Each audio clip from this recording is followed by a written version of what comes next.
दीपक और आहान की लड़ाई में कौन जीतने वाला था ये तो वक्त ही बताता था, लेकिन उस वर्कर को बुरा न लगे इसलिए आहान ने उन्हें वहां बैठने के बाद उनसे बात करने की कोशिश की। वैसे आप जा कहाँ रहे हैं अंकल? मेरी बेटी मनाली के अस्पताल में भर्ती है, उसके लिए ही मैं वहां जा रहा हूँ। उस वर्कर ने अपने झोले को कसकर पकड़ते हुए कहा। आहान समझ चुका था कि उस झोले में पैसे थे। बाकी सब के लिए भले ही वो छोटी रकम थी, पर उस वर्कर के लिए वो उसकी जीवन भर की कमाई थी, और अगर वो चोरी हो जाती तो उस वर्कर के पास कुछ नहीं बचता। कुछ देर बाद जब दीपक खन्ना का फोन बजने लगा तो उसने बड़े ही रौब से सुनाया, हाँ मैं बस पहुंचने ही वाला हूँ, तुम लोग तैयार रहना, इन लड़कों की खैर लेना। ये सुन के उस वर्कर को आहान और रॉकी के लिए डर लगने लगा था और उसने फिर से दीपक से माफी मांगने की कोशिश की, पर आहान ने उन्हें रोक दिया। आलिया भी आहान के एटीट्यूड को समझ नहीं पा रही थी। उसने भी सीधा सवाल किया, तुम्हारी मौत नजदीक है फिर भी एटीट्यूड?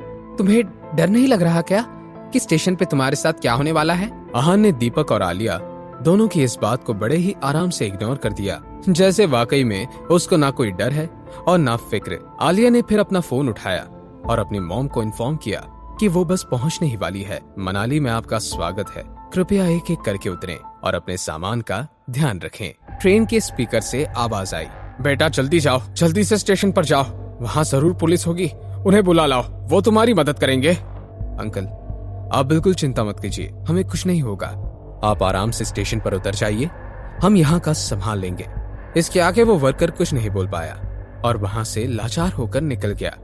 वर्कर ने कंपार्टमेंट से निकलते हुए ही दीपक ने पूछा, तुम में हिम्मत है मेरे साथ चलने की? मुझ में हिम्मत क्यों नहीं होगी तुम्हारे साथ चलने की? अभी भी इतनी अकड़? मुझे उम्मीद है जब तुम मेरे आदमियों से मिलोगे तब भी इतनी अकड़ रख सको। इतना कहकर वो आगे चलने लगा और आहान और रॉकी दोनों उसके पीछे चल रहे थे। दीपक को आते देख कुछ लोग सामने से चलकर आने लगे। क्या यही वो दो लोग हैं जिन्होंने आपको परेशान किया था? दीपक के एक आदमी बंटी ने पूछा। हाँ ये वही है दो लोग, आज इनकी जमकर धुलाई करना। तुम्हारे इतनी हिम्मत कि तुमने खन्ना सर को परेशान किया? कहाँ से आए हो तुम दोनों? शिमला से। अच्छा तो तुम दोनों बेवकूफ शिमला से आए हो, इसलिए तुमने खन्ना सर से पंगा ले लिया। इतने कहकर बंटी ने हाथ से इशारा किया और बाकी लोग उन दोनों पर हमला करने आए। तभी वहां भीड़ में हलचल होने लगी। रॉकी और दीपक के आदमी वहां रुक गए। उन्होंने देखा कि 5 शानदार रोल्स रॉयस कार वहां आ रही थी। जब कार रुकी तब उसमें से सूट में कुछ आदमी निकले। जब दीपक खन्ना ने उन आदमियों को देखा तो उसने एक आदमी को पहचान लिया। भाई! उनमें से एक आदमी दीपक खन्ना का भाई था। जिस पोजीशन पर दीपक अभी था उसके कजिन भाई अनिकेत खन्ना की वजह से था। Aniket Khanna MD real estate के प्रोजेक्ट डिपार्टमेंट का जनरल मैनेजर था। खन्ना सर, आपका कजिन भाई एमडी रियल एस्टेट में काम करता है? बंटी ने खुद को संभालते हुए पूछा। एमडी रियल एस्टेट बहुत ही महंगी कंपनी थी। हाँ बिल्कुल, मेरा कजिन एमडी रियल एस्टेट के प्रोजेक्ट डिपार्टमेंट का मैनेजर है। क्या आप मुझे अपने कजिन से मिलवाएंगे? हाँ मिलवा दूंगा, पर मुझे नहीं लगता कि वो तुमसे मिलेंगे। आप कोशिश तो करना। वैसे खन्ना सर, आपके कजिन यहाँ किसी को लेने आए हैं? क्या आप जानते हैं कि वो किसे लेने आए हैं? लगता है ये लोग एमडी रियल एस्टेट के चेयरमैन को लेने आए हैं। आहान वहाँ खड़े होकर सब देख सुन रहा था और हंस रहा था। तुम मौत के इतने करीब हो और फिर भी हंस रहे हो? मैं तुम्हारी बेवकूफी पर हंस रहा हूँ। तुम्हारा ये कजिन एमडी रियल एस्टेट के चेयरमैन को लेने नहीं आए हैं।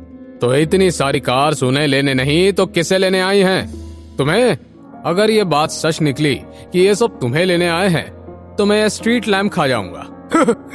दीपक ने उनका मजाक उड़ाते हुए कहा। इस पर आहान को हंसी आ गई और उसने कहा, फिर तो मुझे लगता है कि तुम्हारे दांत इतने मजबूत नहीं होंगे। इतने में वो सभी लोग उनकी तरफ बढ़ने लगे। उनमें से एक लंबी और बहुत ही खूबसूरत लड़की थी। वो और कोई नहीं, अस्मिता कपूर थी, एमडी रियल एस्टेट की एग्जीक्यूटिव डायरेक्टर। उसका नाम मनाली की खूबसूरत लड़कियों में से सबसे टॉप पर आता था। इतनी खूबसूरत लड़की को वहां देखकर दीपक खन्ना अपने आप को संभाल नहीं पाए। वो कुछ कदम चलकर अनिकेत के पास गए और बोले, अनिकेत।